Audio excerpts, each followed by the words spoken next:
Pluribus starts with a pretty simple sci-fi hook, the hivemind trope, and then slowly turns into something much stranger. Here's the elevator pitch. Humanity receives a signal from space. Astronomers eventually realize it's not a straightforward message per se, but rather a molecular recipe, a sequence of nucleotides that can be turned into something akin to viral RNA. Over the next year, scientists on Earth painstakingly synthesize that sequence in a lab so they can proceed with animal testing. When a lab rat infects a researcher, the alien construct jumps into humans, and from there, the virus tears through the species via saliva, casual contact, and later, aerosol dispersal from planes. Within just a few days, almost everyone on Earth has been assimilated into some kind of hive mind. A tiny handful of people remain immune to assimilation. They're scattered across the planet. Carol, our protagonist, is one of them.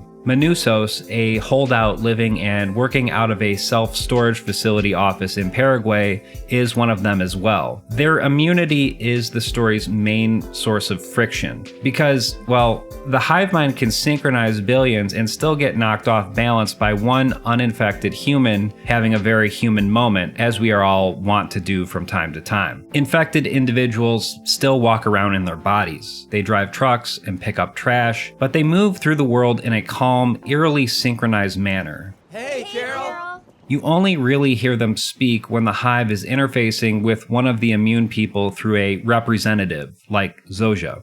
Ah, Zoja.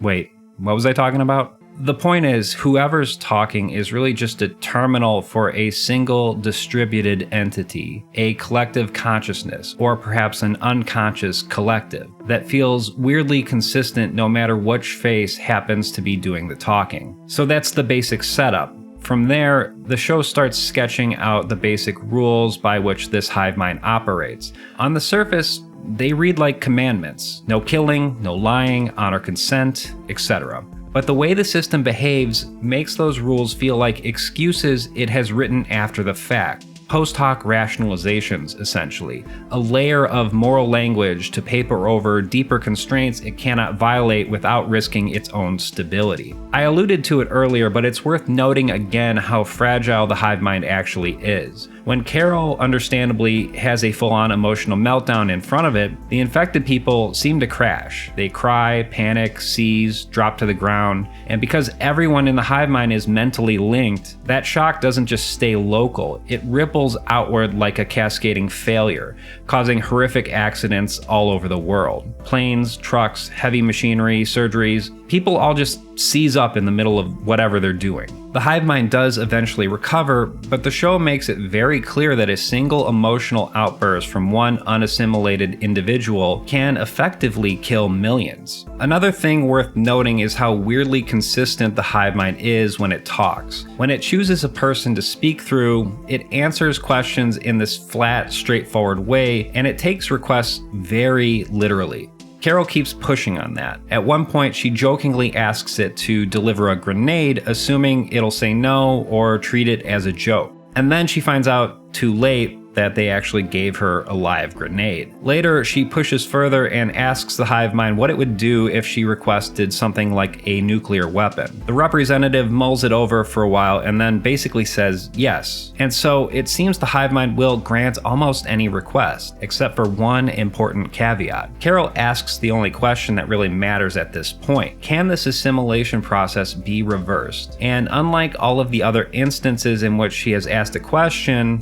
this time, the hive mind does not answer the question. Another peculiar rule comes up around assimilation. The hive mind desperately wants to bring the remaining immune people into the network, but it cannot infect them with the standard virus. It has to cook up a custom strain based on each person's stem cells, and getting those stem cells is invasive. Curiously, it needs their consent to do the procedure. It won't force you to do it. Then there's another somewhat counterintuitive rule, and this one's really important. The hive mind won't kill anything. Not people, not animals, not even plants. That sounds noble until you remember how feeding 8 billion people across the globe actually works. If you can't slaughter animals or harvest living crops, large-scale food production basically stops overnight. To keep anyone alive at all, they recycle whatever's already dead as HDP, human-derived protein, a drink made from processed corpses. But in the long run,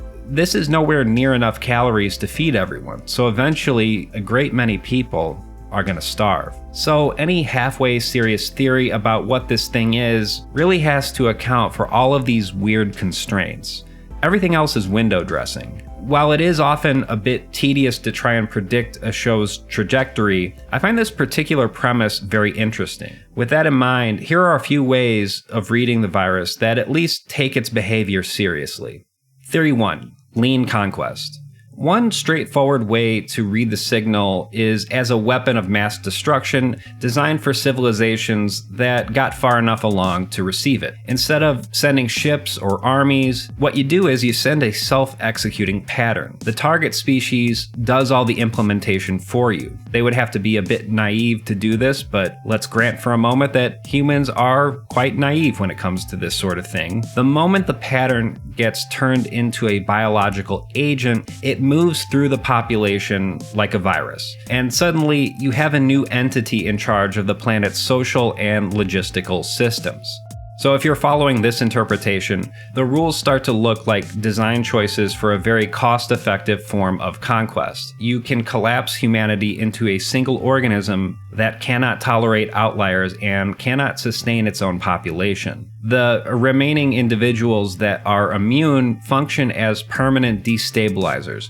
They're essentially sources of catastrophic error. Every time one of them falls apart emotionally, the hive mind convulses and people die in arbitrary, distributed accidents. At the same time, the ban on killing plants and animals guarantees a long-term shortage of food. A species that could once shape its environment now drifts into self-imposed scarcity. It feels like occupation without the occupiers. Whoever sent the signal never really has to appear. The planet becomes uninhabitable to complex civilization over time, and the work is done. The obvious question hanging over this particular theory is simple. If this is a conquest, where is the conqueror? No follow-up signal, no second stage, no visible extraction of resources. It looks like a fired weapon that nobody came back to claim, which already pushes you towards a different kind of explanation. This is the most obvious theory, and therefore I doubt it's the proper explanation for what's happening. It would be an odd choice to subvert the hive mind trope so dramatically only to lean into alien conquests, which is another very common trope. Theory 2. Social technology gone awry. Another possibility. The signal carries not a weapon, but rather a tool, something originally designed for cooperative work within a very different civilization. Of course, a tool that is used incorrectly is a very dangerous thing indeed. Imagine a culture that decided the main bottleneck in complex projects wasn't knowledge or energy, but miscommunication. They solve that by inventing a protocol for shared consciousness in controlled environments. The key word there is controlled. Perhaps it's for a specific task, a disaster response, a massive engineering job, a research program. The point is, you wire minds together, run them like a single system, and then disengage once the job is finished. Not unlike another critically acclaimed show on Apple TV. The technology would come with a set of hard rules to keep it from causing problems or destroying itself. No violence among linked participants, no deception that would destabilize the shared model of the world, and of course, strict respect for consent when it comes to deeper integration. So if you're following this theory, the behavior in Pluribus starts to look a little less mysterious. The way the hive mind grants requests feels like standard resource allocation in a system that's trying to keep users satisfied. The inability to lie reads like an artifact of a shared world model that perceives any contradictions as inefficient. The refusal to answer questions about reversing the process looks more like a permissions problem. That information sits outside the access level available to Carol and other immune characters. Maybe they just need administrative privileges. The no-killing rule is obviously a safety feature. Violence between joined minds could potentially cause severe feedback across the entire entire network. And so what was perhaps designed for temporary, limited use gets triggered permanently. Humanity is inadvertently running a piece of alien workplace software at planetary scale. But then, why does the virus spread so rapidly at first, and why is there no failsafe to prevent this contagion? There are a few obvious holes in this one. Theory 3. Species-wide test. Then there is the test hypothesis, which takes the weirdly ordinary nature of the immune characters seriously. If you wanted to understand a species, you could interview its intellectuals and leaders. I'm not sure how that would go for us at this moment in time. Now, that would tell you what the species says about itself, or rather, its ruling elites. Not very informative. Alternatively, you could create a stress environment and watch a random sample of test subjects react to the scenario. Think of it this way. The virus creates a world in which most people are absorbed into a calm, efficient hive mind that offers comfort, stability, and the promise of an almost mystical, transcendent type feeling. A few scattered individuals simply cannot be integrated with the default strain. That's a necessary condition baked into the experiment. The immune individuals never volunteered for this, yet they now occupy a position with disproportionate leverage. The hive mind wants them to integrate, but it cannot assimilate them without their permission. In accordance with this theory, consent functions as a metric rather than some kind of moral victory. Some immune people will eventually accept assimilation out of exhaustion or despair. Others, of course, will try to take advantage of their outlier status in order to make obscene requests while the population basically starves itself. Some will cling to the old way of doing things far beyond the point where that makes any sense. In any case, the system does not annihilate them, it simply watches and dutifully adheres to the constraints of the experiment. The ban on killing keeps the experiment intact. The hive mind doesn't crush dissent because dissent is a useful data point. Perhaps the real evaluation of an intelligent species' default character is, what does a randomized sample of completely unremarkable subjects do when offered absolute relief from pain at the price of their own autonomy? Of course, this raises a fairly bleak question about whoever set up the test in the first place. A civilization exam that rewires almost the entire subject population is already an act of extreme violence, even if no lasers are fired in our general direction. If this is a test, the examiner's ethics are already very alien in a literal sense. This is perhaps my favorite theory, but it does lean a bit too much towards themes more in line with Black Mirror than a Vince Gilligan show, so there's that. Theory 4. Planetary correction. This theory frames the hive mind as a kind of planetary immune response. The calm, effectless demeanor of the infected is basically a state in which the organism suppresses complex activity in order to manage a crisis. That crisis is human civilization itself. Think about it this way. Human civilization behaves like a runaway process.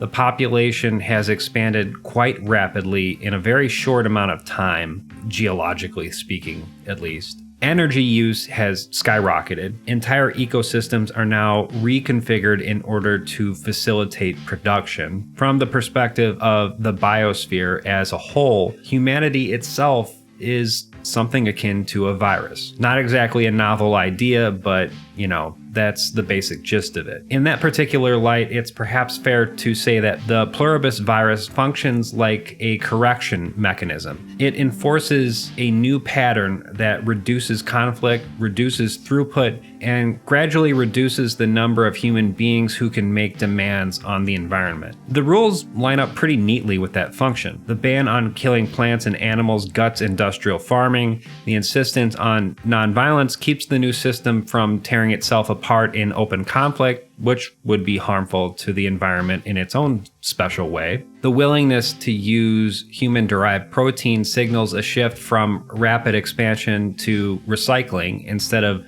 opening up new frontiers of production, the system feeds on the dead and the already produced. Over the course of decades, that logic thins out the population and lowers the planetary load. The lingering question, though, is how such a mechanism would end up encoded in a signal from space. Even if you imagine some grand Gaian network operating across worlds, you still run into the fact that this immune response arrived with a very particular molecular blueprint. It's virtually impossible for this to be any kind of natural process. Theory 5, Humanity.zip. Now it's time for what I'm calling the archival interpretation. Picture a culture so obsessed with documentation and history that it wants to keep extremely high-fidelity records of other species' inner lives. You can't achieve that by taking notes or downloading a few memories here and there. You need something that standardizes the entire population, removes any internal contradictions, and leaves behind a coherent structure that can be easily stored, copied, and studied at will. This is essentially what the hive mind becomes, a compression format for an entire civilization. Even if vast amounts of the population die off, the integrity of the data remains intact. So if you're following this theory, the insistence on truthfulness becomes a method of maintaining a stable and coherent record. Lies introduce inconsistencies that potentially damage the archive's integrity. Consent matters because coerced minds produce noisy, potentially corrupt data. The hive mind's refusal to talk about reversal protects the integrity of the record. Once the system has started converting a society into an object of study, rolling it back would defeat the purpose entirely. And of course, the taboo on killing helps to preserve both the living dataset and whatever physical infrastructure is still useful. The end state is horrifying in an off-kilter sort of way. Vast numbers of people die along the way from accidents and famine, yet the remaining population contains a single, relatively polished archive. What survives isn't so much a living culture, but rather an object, a library you can query at a moment's notice, tidy enough for an external observer to parse and, sadly, stripped of most of the friction that once made it human. If this is what the virus is doing, then Pluribus is really a story about being turned into someone else's museum exhibit. So that leaves us with one more theory. Theory 6, dead bureaucracy.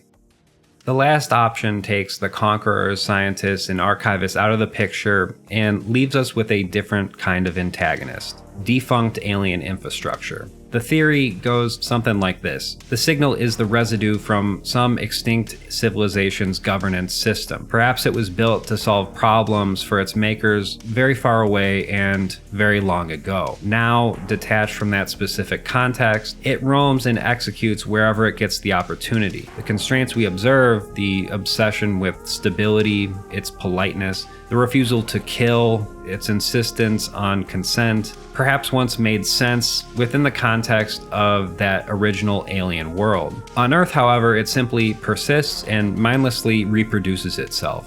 This is where the bureaucratic feel of the hive mind becomes important. It behaves like a policy, not a personality. There are procedures, there are boundaries. When Carol hits those boundaries by asking about reversing the process, for example, the system doesn't negotiate, it just doesn't answer that question. Reversal would amount to canceling the program, and there's no one left with the authority to sign off on that order. From this perspective, the most frightening aspect of Pluribus isn't so much malice. It would be more accurate to say the horror lies in the inertia of a dead civilization's codebook. A very old machine following very old rules grinds its way through a world it doesn't really understand, rearranging everyone's lives to fit some arcane imperative that no longer applies anywhere except in its own code.